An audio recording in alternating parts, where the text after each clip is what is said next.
Hello everyone, I am Mohammad Ibrahim. आज हम discuss करेंगे पी वैल्यू को। पी वैल्यू क्या होता है? अक्सर हम जब रिसर्च करते हैं तो पी वैल्यू हमारे सामने आ जाती है। P is equal to 0.05, P is equal to 0.03, P is equal to 0.1। इस तरह के वैल्यूज आते हैं। ये क्या होता है?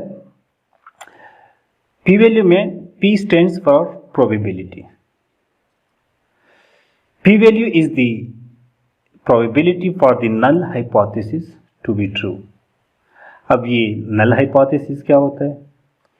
इसके true होने का क्या मतलब होता है? alternate hypothesis क्या होता है? इसको हम डिस्कस करेंगे, लेकिन उससे पहले हम थोड़ा सा देखते हैं नॉर्मल डिस्ट्रीब्यूशन को।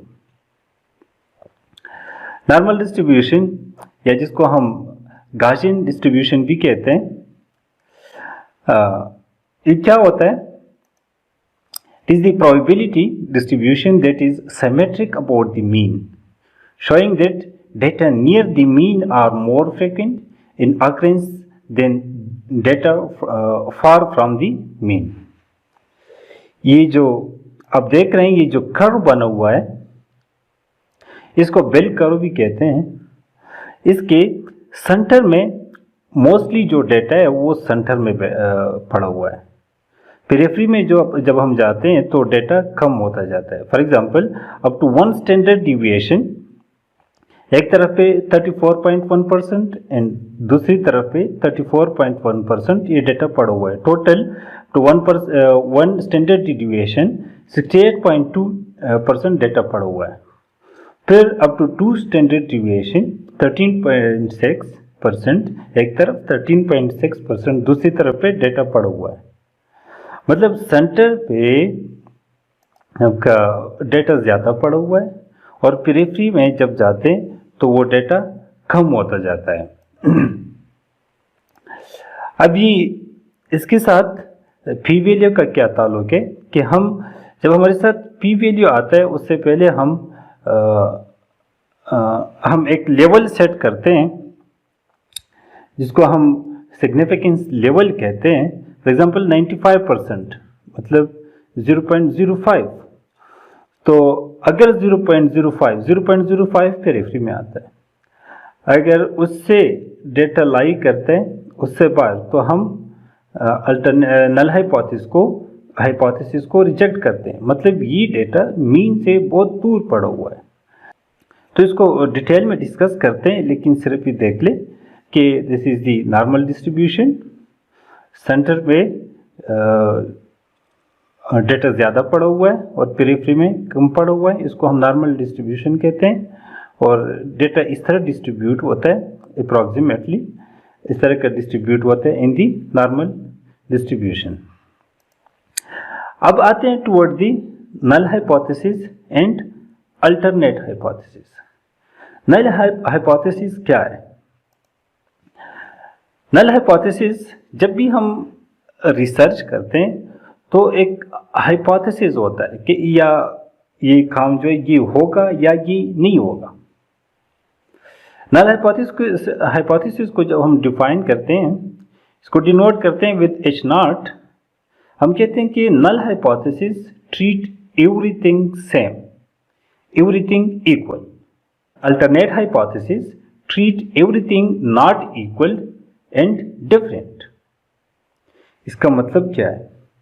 हम एग्जाम्पल ले लेते हैं। फॉर एग्जाम्पल, हम 2 ड्रग्स यूज करते हैं, ड्रग 1 एंड ड्रग 2, लेकिन वो एक ही कंडीशन को ट्रीट करने के लिए यूज करते हैं।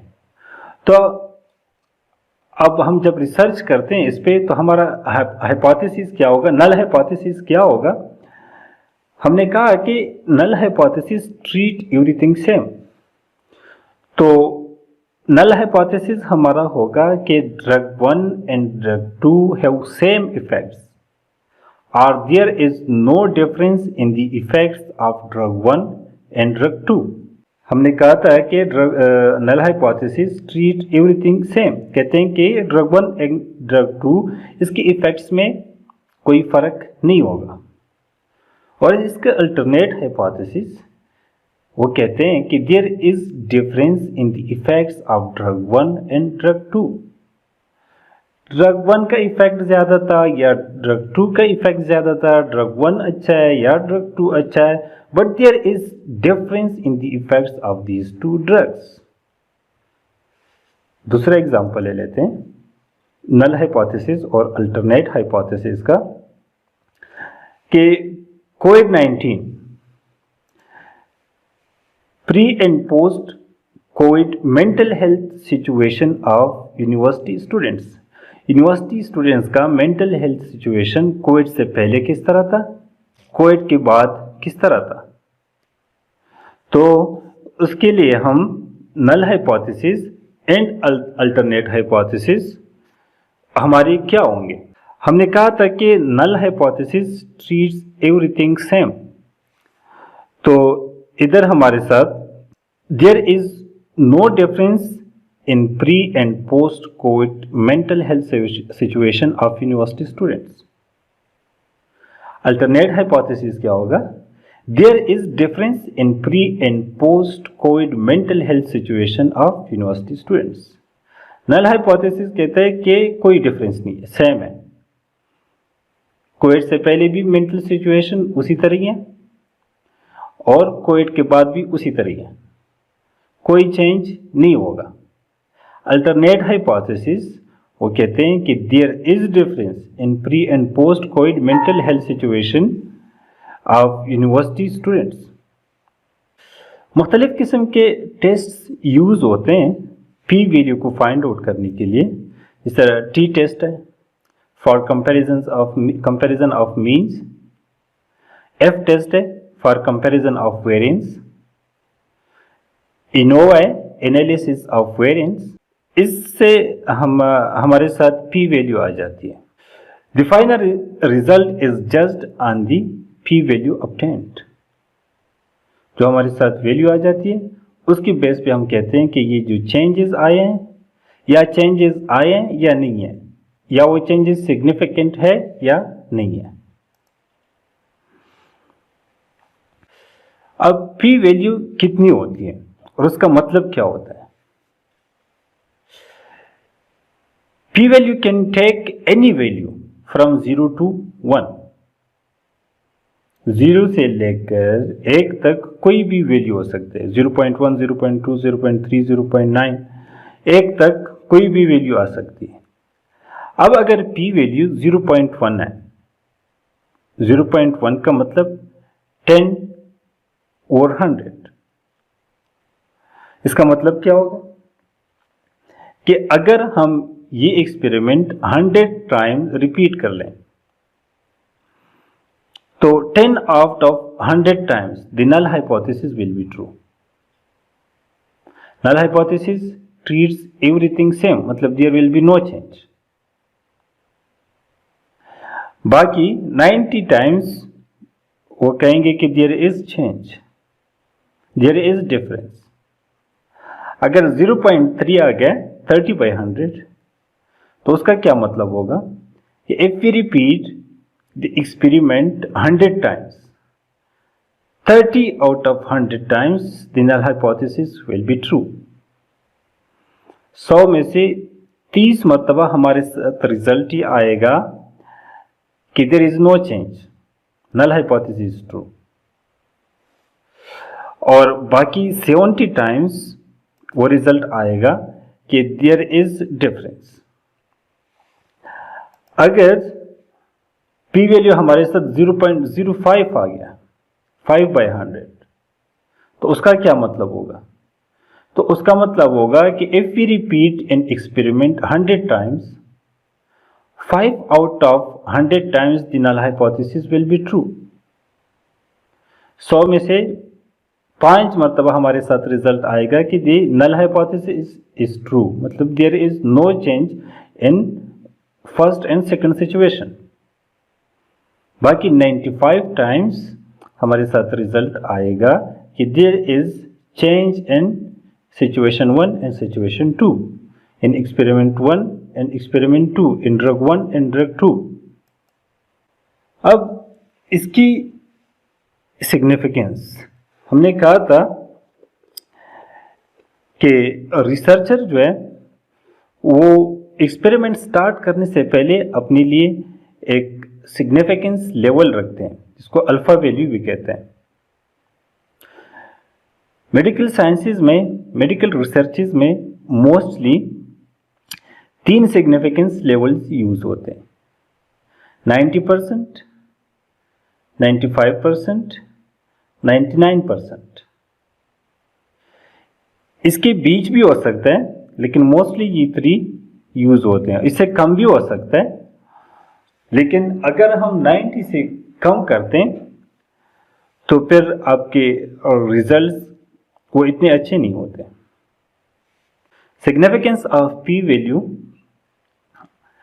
उसके लिए ये बातें याद रखें। If P value is greater than the level of significance, null hypothesis is accepted. If p value is less than the level of significance, null hypothesis is rejected. Alternate hypothesis is accepted. किस तरह? Example लेते हैं हम। If p value is 0.03, आपने experiment data analyse कर दिया, T test, F test, ANOVA आपने apply कर दी, आपके साथ पी वैल्यू आ गई 0.03। आप रिसर्चर हैं, आपने सिग्निफिकेंस लेवल 95% रखा है, मतलब 0.05। तो अब इसका क्या मतलब हुआ? 0.03 इज लेस देन 0.05। तो हमने कहा कि अगर p value is less than the significance level, then reject the null hypothesis. Null hypothesis क्या कहते हैं? वो कहते हैं देयर इज नो डिफरेंस। दूसरा example, if p value is 0.03 and level of significance is 99%, 0.01। अभी 0.03 इज ग्रेटर देन 0.01, तो क्या करना होगा? एक्सेप्ट द नल हाइपोथेसिस, मतलब there will be no change in situation 1 and situation 2, there will be no difference in the effect of drug 1 और drug 2। So this was all about the p value, significance level, normal distribution. I hope कि clear हुआ होगा, नहीं तो आप comment में पूछ सकते हैं, मैं क्लियर करा दूंगा इंशाल्लाह जो भी क्वेश्चन होगा। इसके अलावा हमारे चैनल को सब्सक्राइब करें, वीडियो को लाइक करें, कमेंट ज़रूर करें। Thank you.